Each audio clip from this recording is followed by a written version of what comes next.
嗨，大家好，我是 Jenny， 欢迎来到沉思者 J。今天要跟大家介绍的这位大师啊，他不是传统意义上的历史学家，却写出了影响全球的历史巨作。他不是专业的人类学家，却对人类文明有着最深刻的洞察。他用生物学家的眼光看世界，却解答了困扰人类几千年的终极问题。为什么有些民族征服了其他民族？为什么有些文明兴盛，有些文明却走向崩溃？这位传奇人物就是賈德戴蒙。1937年9月10日，他出生在美国波士顿。这个东欧犹太移民家庭很特别，父亲路易斯·戴蒙是一位儿科医生，从摩尔多瓦移民到美国。母亲弗洛拉是个多才多艺的女性，她既是老师，也是语言学家，更是一位出色的钢琴演奏家。这样的家庭环境塑造了戴蒙独特的性格。6岁时他开始学钢琴，母亲对他的要求极其严格。有一次在学校辩论中，年少的戴蒙用错了一个动词不定式，他立刻停止发言，望向观众席中的母亲。母亲和妹妹都低着头。这不是说母亲会因此打他，而是全家人都知道他们不该犯这种错误。这种严谨的家教培养了戴蒙一丝不苟的治学态度。多年后他向妻子求婚时，是用石磨方式呢。他为她演奏了一首勃拉姆斯的乐曲，那是 A 大调间奏曲，音符中流淌着深情。这就是戴蒙式的浪漫。7岁那年发生了一件事，彻底改变了他的人生轨迹。他爱上了观鸟，这个看似普通的童年爱好，后来竟成为他学术生涯的重要支柱。他开始记录各种鸟类的习性，观察它们的行为模式，思考它们的演化历程。在罗克斯伯里拉丁学校读书时，老师鼓励他学习拉丁文和希腊语。这所历史悠久的私立学校给了他扎实的古典教育，也培养了他跨学科的视野。1958年，21岁的戴蒙从哈佛大学毕业，主修的是生物学，但他没有停下脚步。他远赴英国剑桥大学攻读博士学位，研究的是胆囊膜生理学。这个题目听起来冷门又专业。1961年他拿到了博士学位，当时的他完全想不到这个冷门研究会带来石磨改变。1962年他返回哈佛，担任基础研究员。1966年加入洛杉矶加大医学院，成为生理学教授。他在胆囊生理学的研究成就让他获选美国艺术及科学院院士，这已经是极高的荣誉了。但戴蒙不是那种安于现状的人。20多岁时，他同时发展出另一个职业生涯，那就是鸟类学和生态学研究。1964年开始，他频繁前往新几内亚，研究那里的鸟类生态。这个热带岛屿充满了未知，有着丰富的生物多样性。第一次踏上新几内亚的土的戴蒙就被深深吸引了。茂密的雨林，色彩斑斓的鸟类，还有那些保持着传统生活方式的部落，一切都是那么新奇，那么值得探索。他一去就是40多年，没错，40多年的田野调查，这需要多大的热情和毅力。他跋山涉水，与当地土著建立起深厚的友谊，学习他们的语言，了解他们的文化，观察他们的生活方式。在鸟类生态学领域，戴蒙做出了卓越的贡献。他建立了重要的生态模型，发表了大量高品质的研究论文。这些成就让他当选为美国科学院院士。一个生理学家竟然在生态学领域也成为顶尖学者，这在学术界是极其罕见的。1985年是个特别的年份，48岁的戴蒙获得了麦克阿瑟奖。这个奖项被称为天才奖，每年只颁给少数几位杰出人士，奖金丰厚。更重要的是这份认可，但真正的转折点还在后面。1987年，50岁的戴蒙迎来了人生大事，妻子玛丽科恩生下了双胞胎儿子马克思和约书亚。成为父亲这件事让戴蒙开始重新思考人生。他问自己一个问题：我研究了这么多年的胆囊，对孩子们的未来有石磨帮助吗？从全球视野去思考历史和的理问题，是不是更能让下一代受益？这个念头改变了一切。有趣的是，戴蒙和妻子把2个儿子当成比格米人来养，他们采用在新几内亚看到的育儿方法，给孩子最大程度的自由，允许他们冒险，允许他们受轻伤，但从来不对他们动手。这种教育方式很独特，也很有效。50多岁时，戴蒙开始了第3个职业生涯，他转向环境史研究，成为洛杉矶加大的理学教授。这次转型看似突兀，其实是水到渠成。在新几内亚的漫长岁月里，他一直在思考一个问题。有一天他在岛上散步，遇到了当的政治家耶利。耶利问了他一个直击灵魂的问题：为什么你们白人制造了那么多货物，而我们黑人却几乎没有属于自己的货物呢？这个问题让戴蒙震撼，他开始思考更深层的议题：为什么欧亚大陆的民族控制着现代世界的财富和权力？为什么不是印第安人，不是非洲人，不是澳大利亚土著，去征服欧洲人和亚洲人呢？这些思考的结晶，就是1997年出版的巨著《枪炮病菌与钢铁》，副标题是人类社会的命运。这本书一问世就震撼了学术界。戴蒙在书中提出了革命性的观点：决定人类社会命运的，不是种族的优劣，不是文明的高低，而是地理环境的差异。欧亚大陆有更多可驯化的动植物，有更适合农业发展的气候，有东西向的大陆轴线，便于技术和物种的传播。这些自然优势造就了早期的农业革命。农业带来了人口增长，人口增长带来了社会分工，社会分工促进了技术进步，同时也催生了致命的病菌。因为人类与家畜长期密切接触，发展出了对这些病菌的抵抗力。当欧洲人跨越大洋，来到美洲和其他大陆时，他们带来的不只是枪炮和钢铁，还有致命的病菌。这些病菌对当地人造成毁灭性打击，甚至超过了武器的杀伤力。这个理论颠覆了传统史观，它告诉我们，历史的进程不是由某些民族的优越性决定的，而是由环境和地理条件塑造的。这是对种族主义最有力的反驳。1998年，这本书获得了普利兹奖，还获得了英国皇家学会科学图书奖，成为《纽约时报》畅销书，被翻译成36种语言，全球销售超过数百万册。比尔盖茨多次公开推荐这本书，称它是必读经典。戴蒙被誉为我们这个时代的达尔文。2005年，前景杂志和外交政策杂志对全球100位公共知识分子进行民调，戴蒙名列第9，这是多么崇高的荣誉。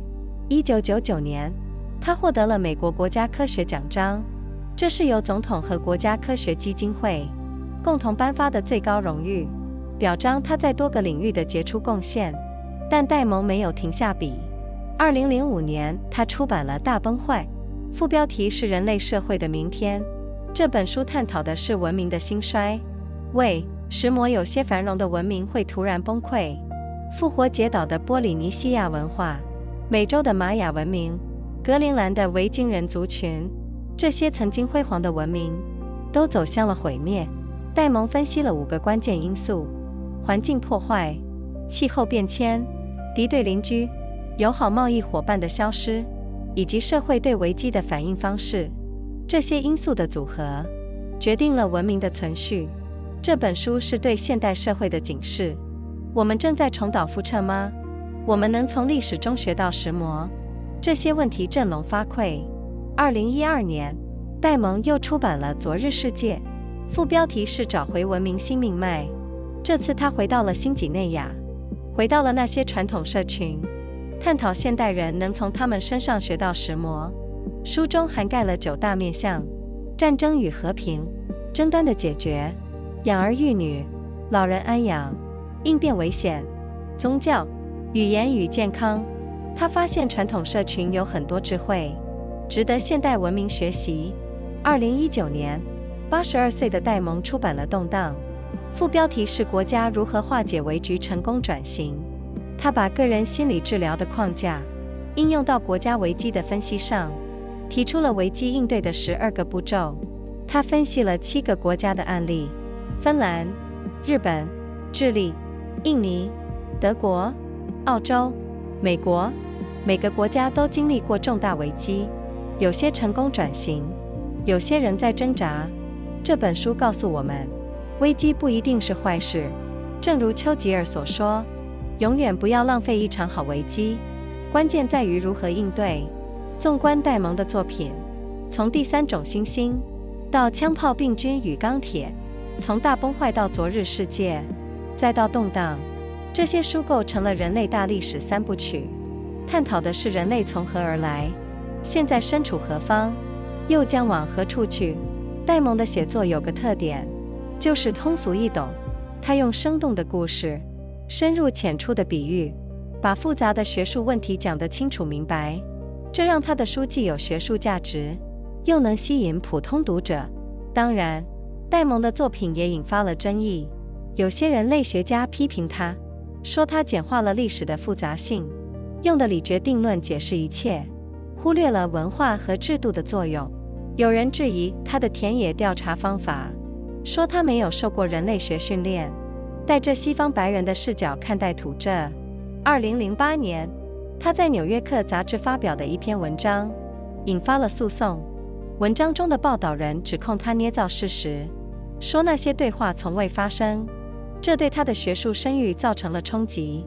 但无论如何，戴蒙对学术界和公众的贡献是不可否认的。他打破了学科之间的藩篱，把生物学的理学、历史学、人类学融合成一个宏大的叙事框架。他让我们看到，人类的命运不是由某个民族、某种文明的优越性决定的，而是由环境资源、社会组织以及对危机的应对方式共同塑造的。他让我们明白，文明的进步不是线性的，崩溃随时可能发生，关键是我们能否从历史中吸取教训。他让我们思考，在这个全球化的时代，在气候变迁的威胁下，在资源日益枯竭的压力中，我们该如何选择？戴蒙的人生本身就是一个传奇，从胆囊生理学家到鸟类生态学家，再到环境史学者和思想家，他完成了3次华丽的转身，每一次都达到了学术的巅峰。他是美国科学院院士，美国艺术及科学院院士，美国哲学学会会员，获得过麦克阿瑟天才奖，获得过国家科学奖章，获得过普利兹奖，2度获得英国皇家学会科学图书奖。这样的荣誉组合，在当代学者中绝无仅有。更难得的是，他始终保持着赤子之心。那个7岁时爱上观鸟的小男孩，长大后依然对世界充满好奇。那个在新几内亚雨林中跋涉的研究者，始终在追问人类命运的终极问题。2024年，87岁的戴蒙从洛杉矶加大退休，但他的思想影响力仍在持续。他的书仍在启发着无数读者思考历史，思考現在，思考未来。贾德戴蒙的故事告诉我们，真正的学者不该被学科限制，真正的智慧来自跨界的思考，真正的勇气是敢于提出颠覆性的观点，即使会引来争议，即使会遭受批评。他用一生证明了，好奇心是最好的老师，热情是最强的动力，而敢于质疑传统的勇气，才能带来真正的突破。从波士顿的犹太移民家庭，到哈佛剑桥的学术殿堂，从新几内亚的热带雨林，到全球畅销书作家，戴蒙走过的路，是一条不断探索、不断超越的道路。他的这作，不仅仅是学术研究，更是对人类命运的深切关怀。他想告诉我们，了解过去才能把握现在，认识自己才能创造未来。在这个充满不确定性的时代，戴蒙的思想格外珍贵。他提醒我们，文明是脆弱的，需要我们用心呵护。历史不会简单重复，但总会惊人的相似。我们能从枪炮、病菌与钢铁中看到环境对人类社会的深刻影响，我们能从大崩坏中看到文明兴衰的规律。我们能从昨日世界中看到传统智慧的价值，我们能从动荡中看到危机应对的方法。这些洞见不只是学术理论，更是对现实世界的指引。在环境危机日益严重的今天，在全球化带来挑战的当下，在技术快速变革的时代，戴蒙的思想为我们指出了一条可能的道路。这就是賈德戴蒙，一位跨越多个学科的通才，一位敢于挑战传统的思想家，一位用一生探索人类命运的学者。他的故事激励着每一个不愿被框架限制，勇于追求真理的人。我们下次见咯。Hello everyone, I'm Jenny. Welcome to Thinker J. Today I want to introduce you to a remarkable scholar. He is not a traditional historian, yet he wrote historical works that influenced the entire world. He is not a professional anthropologist, yet he has the deepest insights into human civilization. He views the world through the eyes of a biologist, yet he answers the ultimate questions that have puzzled humanity for thousands of years. Why did some peoples conquer others? Why did some civilizations flourish, while others collapsed?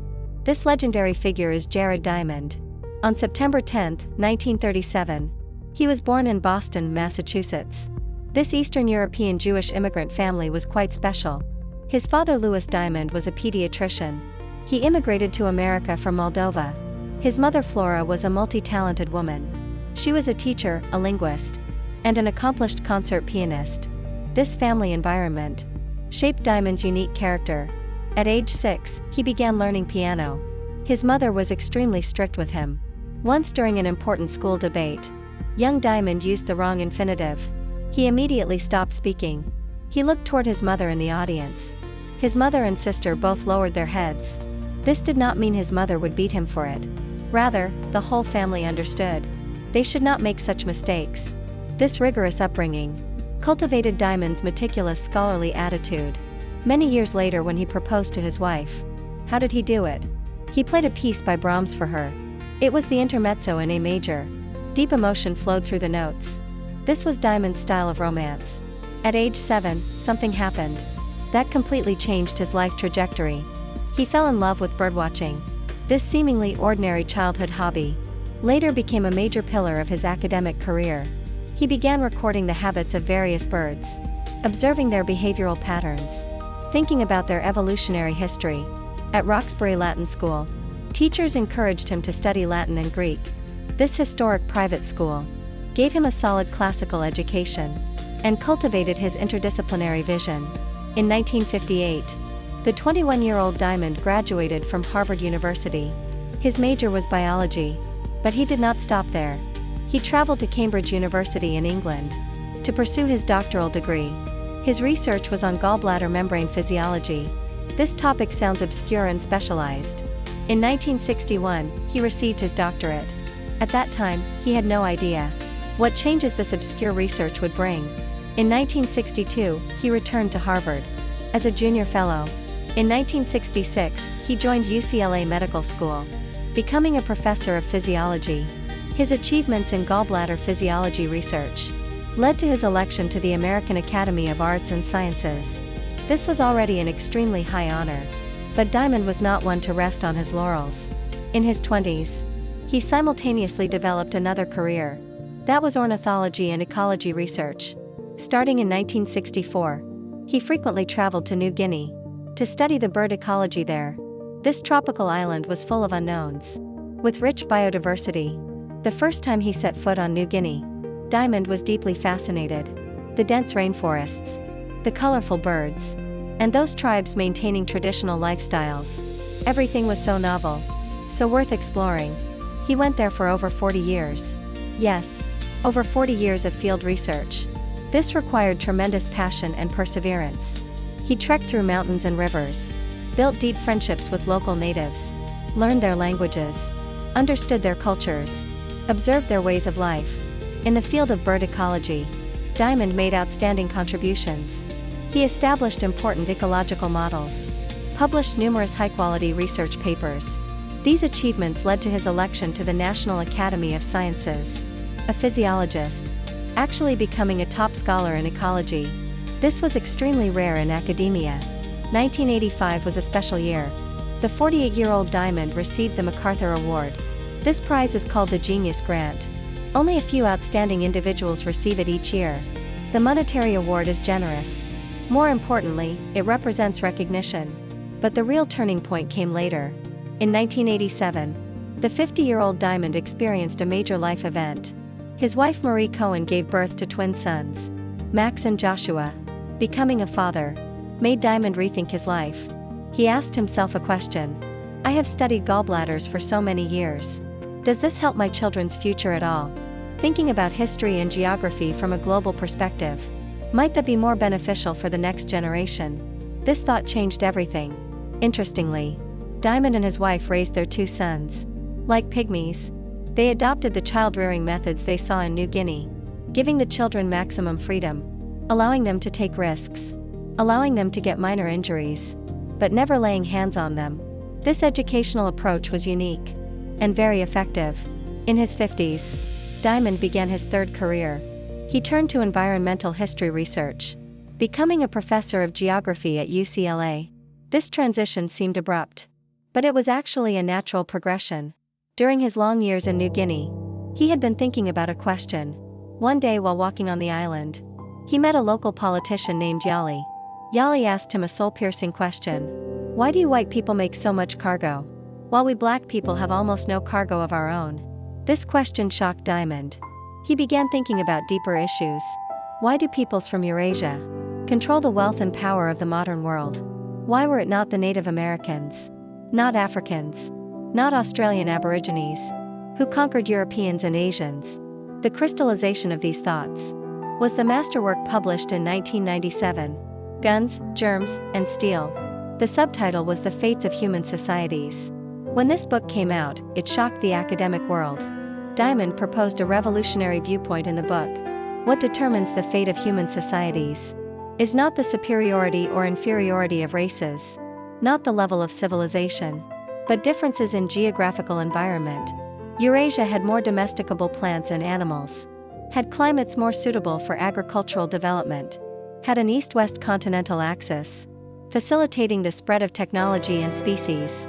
These natural advantages led to the early agricultural revolution. Agriculture brought population growth. Population growth brought social division of labor. Social division of labor promoted technological progress. At the same time, it also bred deadly germs. Because humans had long close contact with livestock, they developed resistance to these germs. When Europeans crossed the oceans, coming to the Americas and other continents, they brought not only guns and steel, but also deadly germs.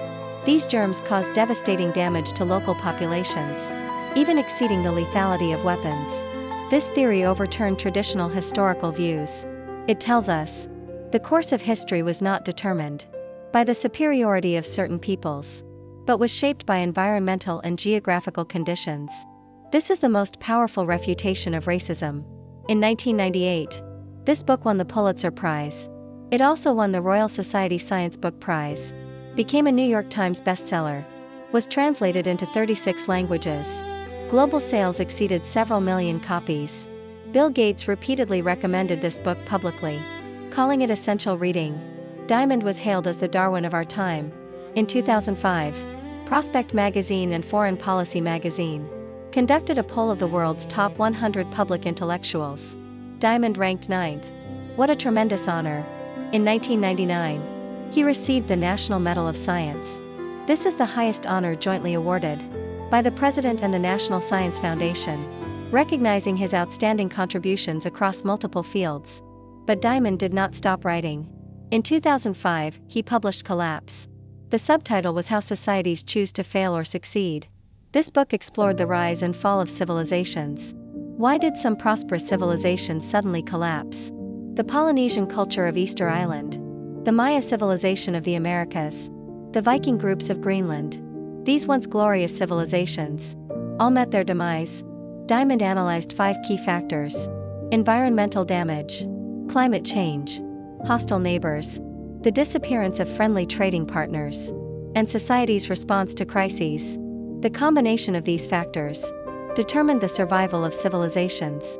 This book was a warning to modern society. Are we repeating the same mistakes? What can we learn from history? These questions were deafening. In 2012, Diamond published The World Until Yesterday. The subtitle was What Can We Learn from Traditional Societies? This time he returned to New Guinea. Returned to those traditional communities, exploring what modern people could learn from them. The book covered 9 major dimensions: war and peace, dispute resolution, child rearing, elder care, danger response, religion, language and health. He discovered that traditional communities had much wisdom, worth learning for modern civilization.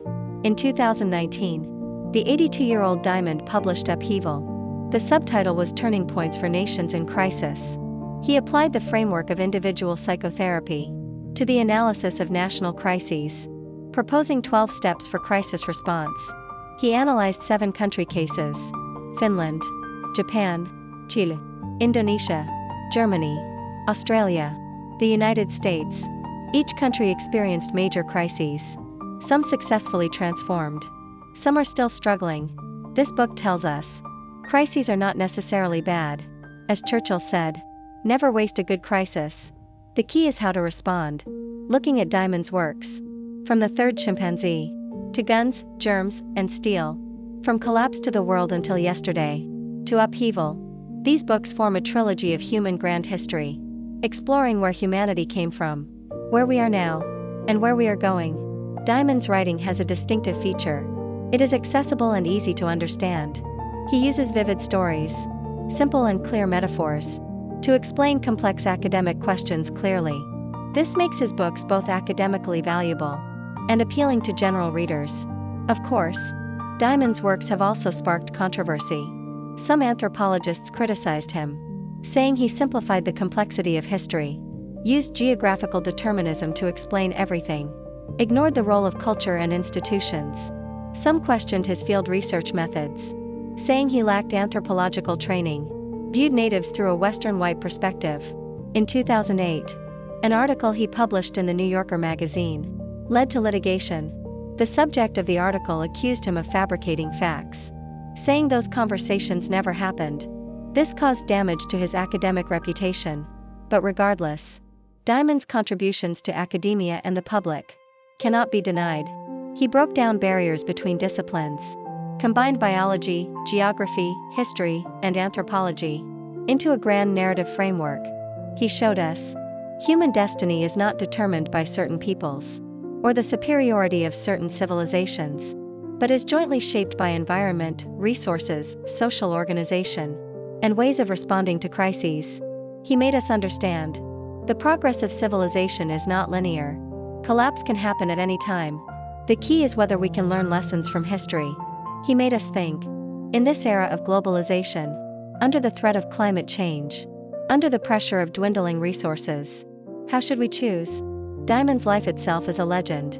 From gallbladder physiologist, to ornithologist and ecologist, to environmental historian and thinker, he completed 3 magnificent transformations, each time reaching academic pinnacles. He is a member of the National Academy of Sciences, a member of the American Academy of Arts and Sciences, a member of the American Philosophical Society. He received the MacArthur Genius Grant. He received the National Medal of Science. He received the Pulitzer Prize. Twice won the Royal Society Science Book Prize. This combination of honors is unparalleled among contemporary scholars. What is even more remarkable? He has always maintained a childlike heart. That little boy who fell in love with birdwatching at age 7. Growing up still filled with curiosity about the world. That researcher trekking through the New Guinea rainforest. Always asking the ultimate questions about human destiny. In 2024, the 87-year-old Diamond retired from UCLA. But his intellectual influence continues. His books continue to inspire countless readers to think about history, to think about the present, to think about the future. Jared Diamond's story tells us, true scholars should not be limited by disciplines. True wisdom comes from cross-boundary thinking. True courage is daring to propose revolutionary viewpoints, even if it brings controversy, even if it invites criticism. He proved with his life. Curiosity is the best teacher. Passion is the strongest motivation. And the courage to question tradition can bring true breakthroughs. From a Jewish immigrant family in Boston to the academic halls of Harvard and Cambridge, from the tropical rainforests of New Guinea to global best-selling author, the path Diamond walked was one of constant exploration and constant transcendence. His works are not merely academic research, but deep concern for human destiny. He wants to tell us, understanding the past allows us to grasp the present.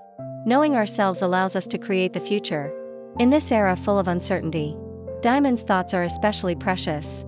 He reminds us, civilization is fragile. It needs our careful protection. History does not simply repeat, but it often rhymes remarkably. We can see from guns, germs, and steel the profound impact of environment on human society. We can see from collapse the patterns of civilizational rise and fall. We can see from the world until yesterday the value of traditional wisdom. We can see from upheaval methods for crisis response. These insights are not just academic theories, but guidance for the real world.